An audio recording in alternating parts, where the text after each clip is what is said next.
Alright guys, it's been a long time since I made a video. I guess as you can see, I've changed hobbies. I used to be in the aquariums and now I guess I changed over to the reptiles.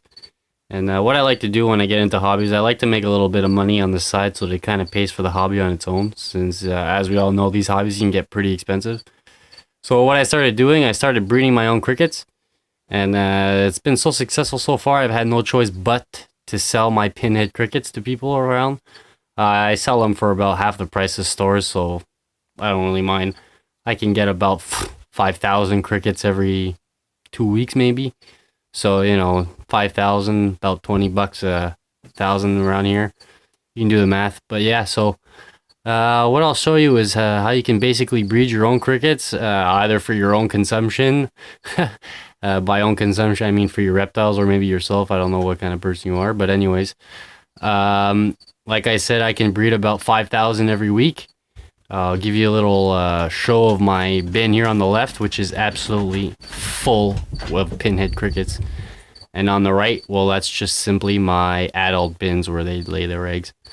So I'll give you a little rundown on my setup and little tricks of the trade.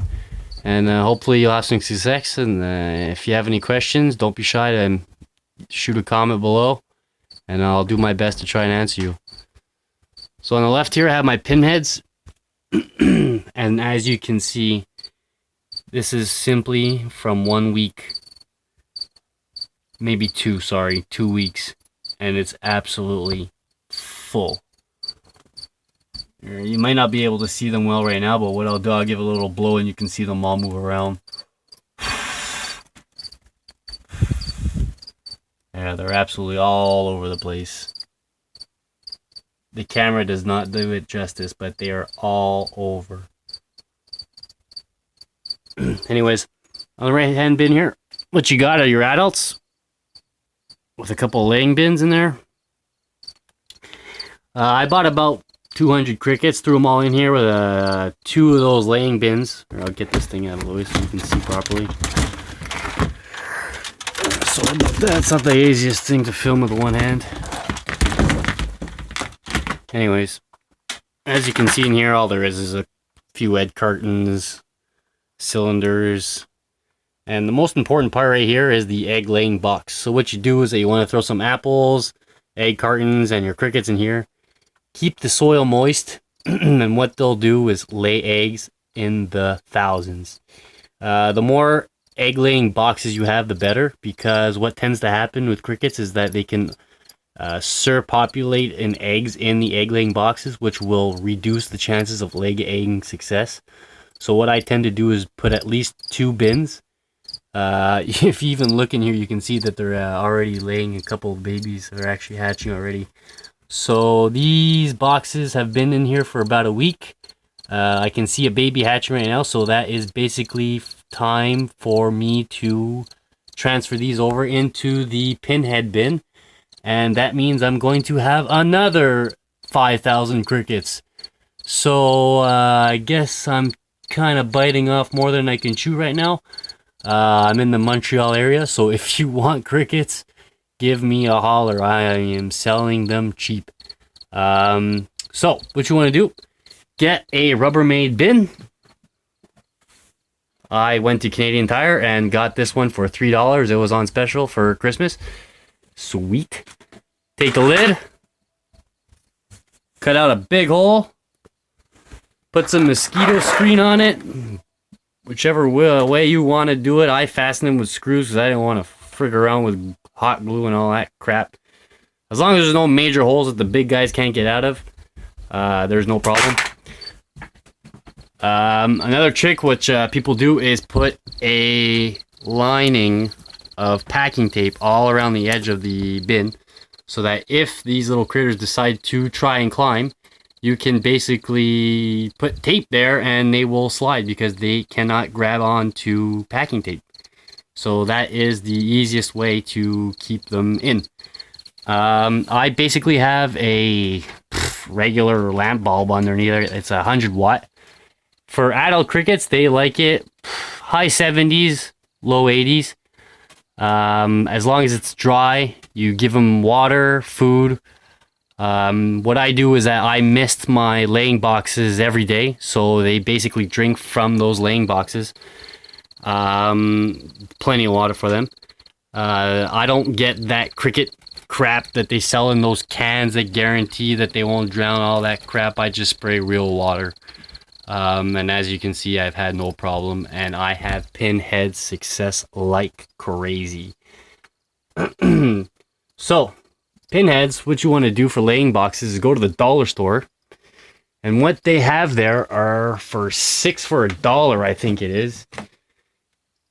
These little Rubbermaid bins, so you can put sandwiches in them. $6 for $1. They even come with a lid. What you want to do is right in the middle of it, where I guess right there, doesn't really matter. Put a couple holes in it. Oh yeah, don't forget, fill this up with earth. What you want to do is when they start laying their eggs, let them lay their eggs, put the lid on it with the holes, close it down, and throw it in your homemade, incubator for crickets. What you want to do when you're incubating crickets is do the exact same thing you do with the adults. Is put packing tape all the way around the edge so that they can't climb out. I got these Rubbermaids, so they're actually pretty good. They're not able to climb up the side, so they don't really need the packing tape. What you want to do for the lid is keep a small hole, which is about the size of a light bulb, just a little bit bigger.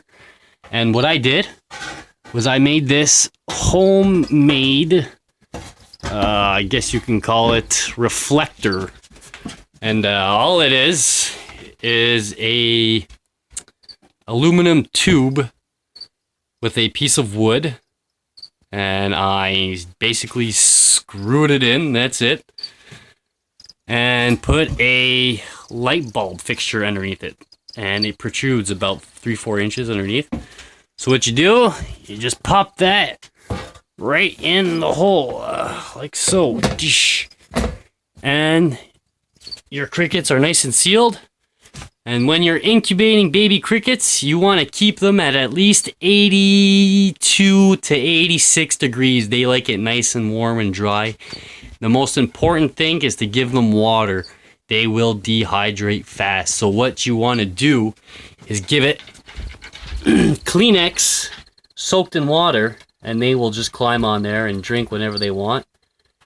Or give them fresh fruits and vegetables like apples and I don't know, celery and all that. As long as it has water and humidity in it, they will get their water from that. And you also want to include some dry food. Basically all that is grounded up cat food, dog food, and some croutons and some dry foods, just so that they can gut load them a bit. And another trick too is start sprinkling them with calcium powder if you're not getting that stuff like I am there, where they guarantee freaking calcium additives and all that crap in their food. So basically just buy $7 of calcium powder, sprinkle it on there a bit, and they'll get their calcium from that. As you can see in here, I'll give you another look at the pinheads and how many there are. They're absolutely everywhere.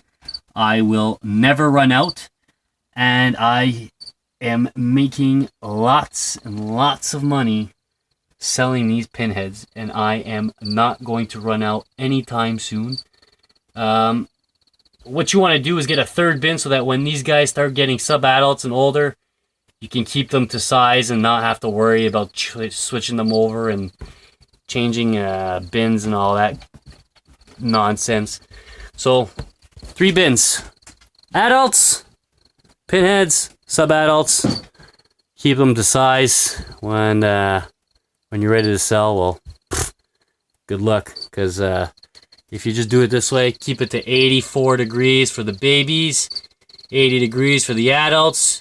Keep it dry, make sure you're moist, give them some water, some air to breathe, and everything will be good. And as for the smell of crickets, well, if you give them enough air to breathe with a big enough ventilation hole, there will be no problem. My battery's about to die. It's almost 10 minutes of video. I'm going to let you guys go. Take care.